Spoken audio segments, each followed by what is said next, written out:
हरि ओम तत्सत। जात कर्म संस्कार। जात कर्म संस्कार का परिचय कि जात कर्म संस्कार है क्या और इससे लाभ क्या होता है। बालक के जन्म होने के पहले 3 संस्कार होते हैं: गर्भाधान, पुंसवन, सीमंतोन्नयन। सीमंतोन्नयन प्रायः 8वें मास तक हो जाता है। इसके बाद लगभग 1-1.5 मास के अनंतर प्रसव होता है। जन्म होने के बाद जो सबसे पहले संस्कार होता है उसी का नाम जात कर्म है। इस संस्कार के प्रधान उद्देश्य में बताया गया है कि गर्भस्थ शिशु जो माता के रस से अपना पोषण करता है, उस आहार आदि का दोष जो बालक पर रहता है वह इस संस्कार के द्वारा दूर किया जाता है।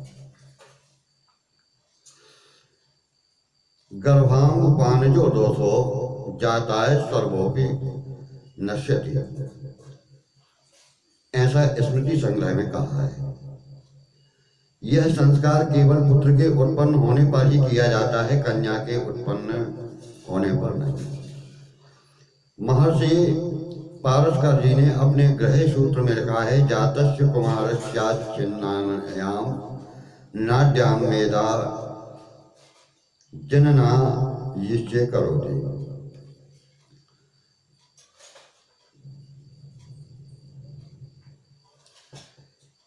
यह पारस्कर ग्रह सूत्र में है, अर्थात उत्पन्न हुए कुमार बालक के नालद छेदन से पूर्व ही मेधा जनन और आयुष्य कर्म पिता करता है। मनुस्मृति में भी यही बात बताई गई है, नालद छेदन के पूर्व ही यह संस्कार करना चाहिए। प्राक नाभिवर्धनात् पुंसो जात कर्म विधीयते। ऐसा इसलिए कि नालद छेदन के अनंतर सूतक जनन शौच लग जाता है और सूतक में जात कर्म करना निषिद्ध है। महर्षि जैमिनी का वचन है, यावन्न छिद्यते नालम तावन्नाप्नोति सूतकम छिन्ने नाले तथा पश्चात सूतकम तो विधीयते। वीर मित्रोदय संस्कार प्रकाश आदि में भी है। पुत्रोत्पत्ति के अनंतर नालद छेदन कितनी देर बाद होना चाहिए?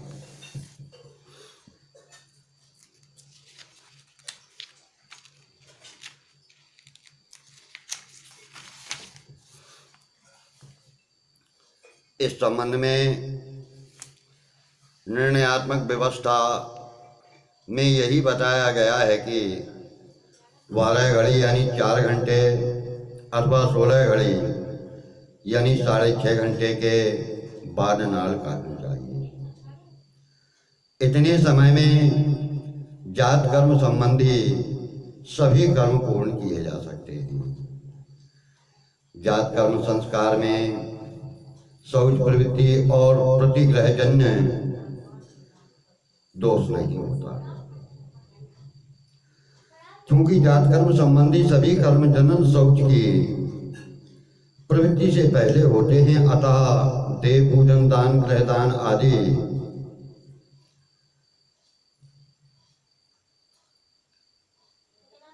सभी कर्मों में कोई दोष नहीं होता। इन्हें करने की विधि प्राप्त है वीर मित्रोदय संस्कार प्रकाश में। ब्रह्म पुराण में बताया गया है कि पुत्र का जन्म होने पर पितृगण तथा देवता घर में प्रसन्नता पूर्वक आते हैं, अतः वह दिन पुण्यशाली तथा पूज्य होता है। अतः उसी दिन उनका पूजन करना चाहिए और ब्राह्मणों को स्वर्ण भूमि यथाशक्ति दान देना चाहिए। प्रतिग्रह लेने के लिए वृद्ध याज्ञवल्क्य जी के वचन से ऐसा बताया गया है कि कुमार जन्म दिवसे विप्र कार्या प्रतिग्रह।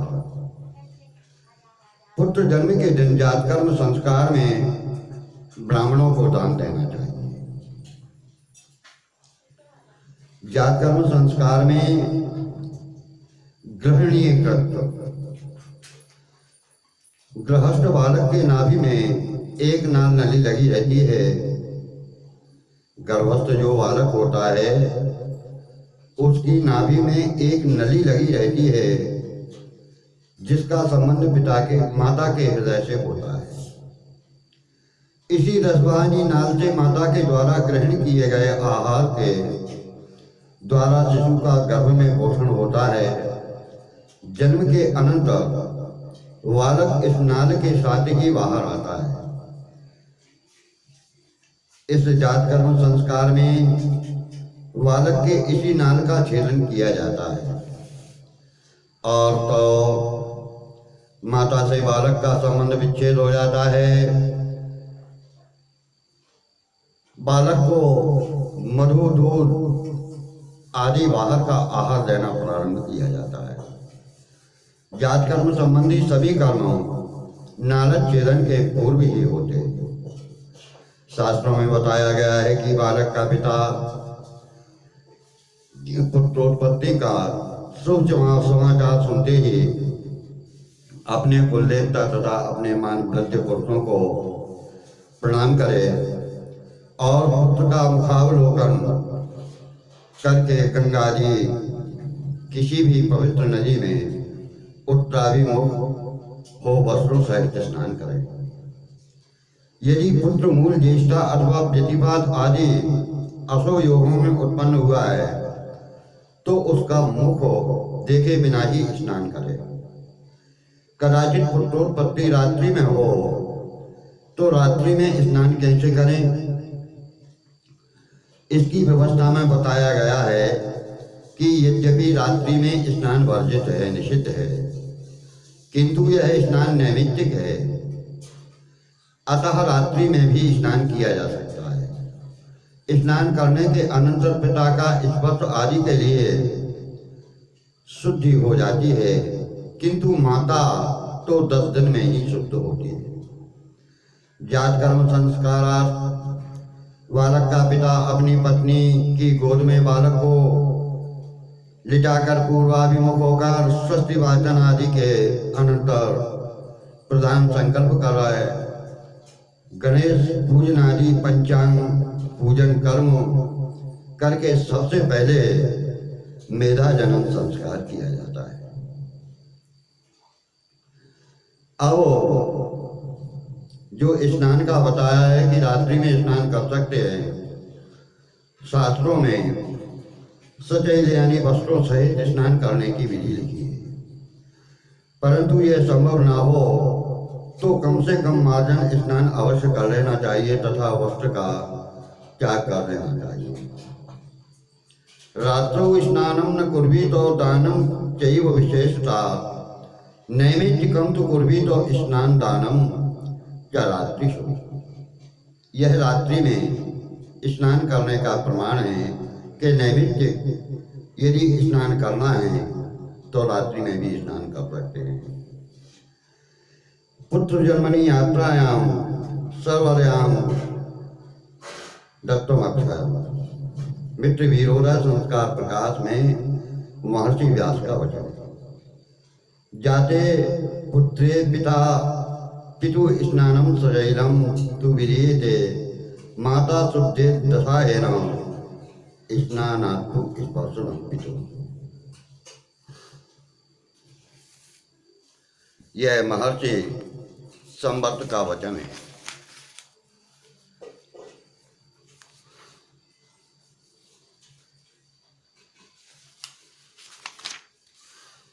और मेधा जनन,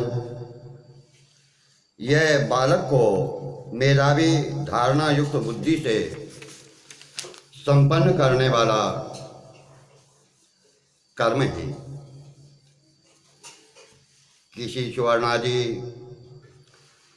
तेजस पदार्थ में मधु शहद और घृत को असमान समान मात्रा में नहीं लेना है, असमान मात्रा में मिलाकर अथवा केवल घृत को या केवल शहद को लेकर स्वर्ण की सलाखा से दाहिने हाथ की अनामिका उंगली के अग्रभाग से उस पर स्वर्ण की अंगूठी हो हाथ में अनामिका उंगली में या किसी स्वर्ण में शहद या घृत लगा करके मधु और घृत को मिला करके ओम फूस तई दधामी इत्यादि 4 मंत्रों से बालक को 1 बार या 4 बार मधु घृत असामान्य मात्रा में या केवल घृत या केवल मधु थोड़ा थोड़ा चटा दें। इसी को मेरा जन्म संस्कार कहते हैं। मधु घृत और स्वर्ण ये तीनों ही अमृत स्वरूप हैं। इनके उपयोग में अद्भुत शक्ति है और इनका प्रभाव भी अमोघ है। ये तीनों मिलकर के बच्चे की आयु और मेधा बढ़ाने वाली रासायनिक औषधि बन जाते हैं। जात कर्म में की जाती हुई उक्त क्रिया और मंत्र से अभिमंत्रण का प्रभाव इस समय अद्भुत काम करता है। शिशु का उपकार करता है, उसे जीवन प्रदान करता है। आयुष्यकरण इस प्रकार मेधा जनन कर्म के अनंतर पिता द्वारा आयुष्यकरण कर्म किया जाता है, जिससे बालक दीर्घजीवी होता है। आयुष्यकरण के मंत्रों में बताया गया है कि जिस प्रकार अग्नि, सोम, ब्रह्मा देवता, ऋषिगण, पितर, यज्ञ और समुद्र ये आयुष्यवान हैं, उसी प्रकार उनके अनुग्रह से मैं तुम्हें दीर्घ आयु से युक्त करता हूँ। आयुष्यकरण का ही एक उपांग कर्म है। इसके अनंतर और होता है, जिसका उद्देश्य यह है कि बालक दीर्घ आयु तक स्वस्थता पूर्वक जीवित रहे और उसे कोई शारीरिक रोग अथवा मानसिक व्यथा न हो। इसलिए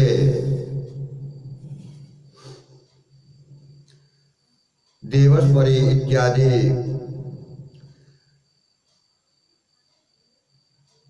यजुर्वेद की 12 ऋचाओं में से प्रारंभ की 11 ऋचाओं का उच्चारण करते हुए बालक के समस्त शरीर का स्पर्श किया जाता है। तदनंतर प्राण, अपान, व्यान, उदान, समान इन 5 वायुओं से जो क्रमशः बालक के हृदय, सर्वांग, गुदादेश, कंठ और नाभि में व्याप्त रहती हैं, इनसे बालक के दीर्घ आयु की प्रार्थना की जाती है। बालक के जन्म की भूमि की प्रार्थना। जिस भूमि पर अथवा स्थान पर माता के गर्भ से सर्वप्रथम बालक का अभिमर्दन यानी स्पर्श होता है, वही स्थान जन्मभूमि कही जाती है। और यह समझा जाता है कि यह बालक इस भूमि द्वारा ही मुझे प्राप्त हुआ है। अतः इसका हमारे ऊपर महान ऋण है। अपनी इस भावना को व्यक्त करने के लिए बालक का पिता मंत्र का पाठ करते हुए उस भूमि स्थान का स्पर्श करता है और भूमि की प्रार्थना करता है। इसके बाद में बालक का अभिमर्दन पिता द्वारा मंत्र पूर्वक बालक का स्पर्श किया जाता है। मंत्र में बताया गया है कि हे कुमार, तुम वज्र एवं पाषाण की भांति दृढ़, मजबूत, सख्त हो, कुठार के समान तीक्ष्ण और अपहत वीर्य वाले बनो, स्वर्ण के समान निर्दोष एवं पवित्र बनो, क्योंकि तुम पुत्र नाम वाले आत्मस्वरूप ही हो, अतः निश्चित ही शतायु हो। माता के प्रति कल्याण की कामना। तदनंतर बालक का पिता मंत्र का पाठ करते हुए पत्नी की ओर देखता है। मंत्र का भाव यह है कि हे वीरे, तुम इरा मानवी यज्ञ पात्री हो, तुम मित्रा वरुण के अंश से उत्पन्न हो।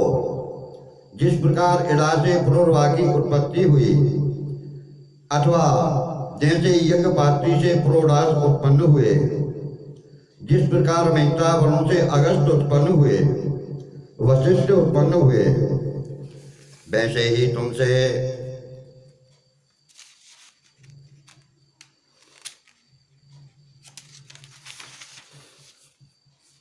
यह पुत्र उत्पन्न हुआ है। तुमने वीर पुत्र को उत्पन्न किया है, अतः तुम वीरवती भवो, पति पुत्र वाली हो, इत्यादि।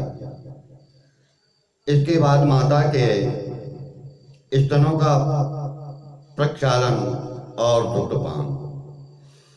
इसके बाद माता के दोनों स्तनों को प्रक्षालन कर धोकर बालक को स्तनपान यानी दुग्धपान कराया जाता है। सर्वप्रथम दाहिने स्तन को प्रक्षालित किया जाता है। जलपूर्ण कुंभ का स्थापन। इसके बाद जो सूतिका स्त्री का शयन स्थान है, वहां पर पलंग के नीचे भूमि पर सिर की ओर एक जलपूर्ण कुंभ रख देना चाहिए। यह कलश सूतिका स्त्री के उठने पर्यंत यानी 10 दिनों तक वहीं स्थापित रहता है। मंत्र में कलश की प्रार्थना करते हुए कहा गया है कि हे जल कलश, जैसे आप देवताओं के हित के लिए सदैव जागृत रहते हैं, सावधान रहते हैं, वैसे ही इस सूतिका के हित के लिए सदा आप सावधान रहें, इनकी रक्षा कीजिए। और सूतिका के ग्रह के द्वार पर अग्नि का स्थापन किया जाता है। सूतिका के ग्रह के द्वार देश में एक वेदी बनाकर उस पर प्रगल्भ नामक अग्नि की स्थापना की जाती है। हर संस्कार में अलग अग्नि की स्थापना होती है, यह बात ध्यान में रखने वाली है। वह अग्नि निरंतर 10 दिन तक जल बनी रहे, बुझे नहीं। उस अग्नि में प्रतिदिन सायं प्रातः भूसी चावल के कण और पीली सरसों से 2-2 आहुति देना चाहिए। उन्हें बालक का पिता दे सकता है, ब्राह्मण दे सकता है, कोई भी स्त्रियां दे सकती हैं। इस हवन सामग्री हवन कर्म से सूतिका तथा सूतिका ग्रह के उपद्रव की शांति तथा रक्षा होती है। बालक के कुमार ग्रह आदि बाल ग्रहों से रक्षा का उपाय। जन्म के बाद यदि बालक रोता नहीं है, हाथ पैर नहीं चलाता, प्रसन्न नहीं दिखता, मलिन दिखता है, उसका मुखमंडल भाव शून्य होता है, तो समझना चाहिए कि किसी स्कंद नई में पूतना कुमार आदि बालग्रह ने बालक को ग्रस लिया है।